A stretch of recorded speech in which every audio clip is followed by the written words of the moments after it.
Multimeter इसको इसलिए कहते हैं ताकि किसी भी मेजरिंग डिवाइस में एक से ज्यादा चीजों को मेजर जब हम करते हैं तो उसको मल्टीपर्पज के लिए कहते हैं, इसीलिए इसका नाम मल्टीमीटर कहते हैं। ठीक है, समझ गए?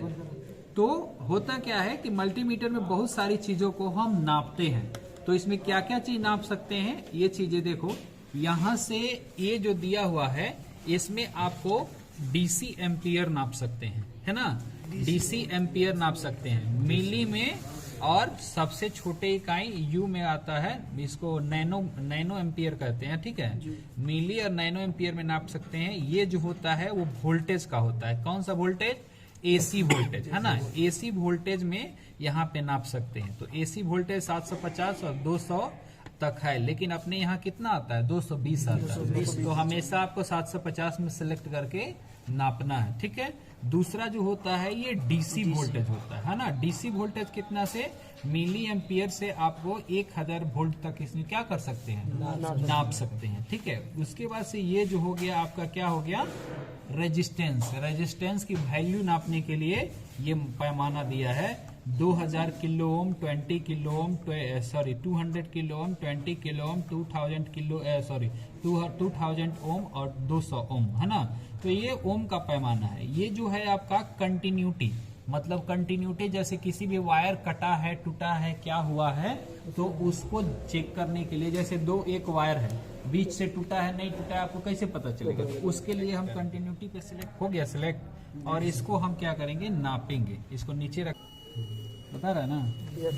तो ये क्या करता है? ये कंटिन्यूटी बताता है। जैसे हमें व्हाइट पे पकड़ा है और व्हाइट को इधर भी पकड़ा है तो कंटिन्यूटी बता रहा है। ये यदि हम ब्लैक पे पकड़ेंगे तो नहीं बताएगा, यानी ये आपस में जुड़ा नहीं है। यदि हम फिर इसको इधर से ब्लैक पकड़ लेते हैं तो क्या करेगा?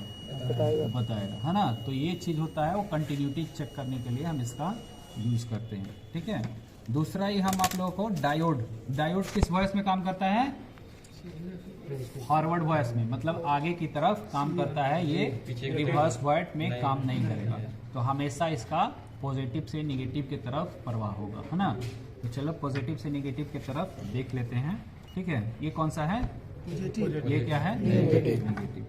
तो इसको यहाँ पे हम रखेंगे। ठीक है, एक सिरा यहाँ पे रखेंगे, दूसरा सिरा यहाँ पे रखेंगे। तो ये बता रहा है ना?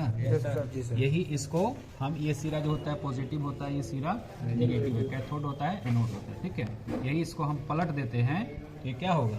नहीं बताएगा। बता रहा है? नहीं। तो ये फॉरवर्ड वॉइस में काम करता है, निगेटिव मतलब रिवर्स वॉइस में काम नहीं करेगा। ये हो गया रेजिस्टेंस। रेजिस्टेंस आप वैल्यू कर सकते हैं कैसे? या तो आप इसके कलर कोड जो लिखा हुआ है उसको देख के आप निकाल सकते हैं, और नहीं तो आप कैसे कर सकते हैं? ये मल्टीमीटर से इसका वैल्यू चेक कर सकते हैं। तो ये जो होता है ये एरिया वो रेजिस्टेंस का होता है। आपको जब भी कोई नापना हो, ध्यान देना कि ये कर्सर कहाँ है। ये कर्सर को उस एरिया में आपको घुमा के लेके जाना है ना? ठीक है, तो ये हम यहाँ पे नाप के देखेंगे। रेजिस्टेंस बता रहा है ना? कितना बता रहा है? 14,000, यानी 14,000 ओम का ये रेजिस्टेंस है। ठीक है, 20 के में नापेंगे। हाँ, 20 के में नापेंगे। यदि इससे कम हम कर देते हैं तो ये क्या होगा? बताएगा जी? कुछ नहीं नापना होगा। नहीं, हाँ, तब ये नहीं बताएगा। हमेशा जितना वैल्यू होता है रेजिस्टेंस का, उससे ज्यादा वैल्यू पे हम क्या करते हैं? नापते हैं। क्लियर?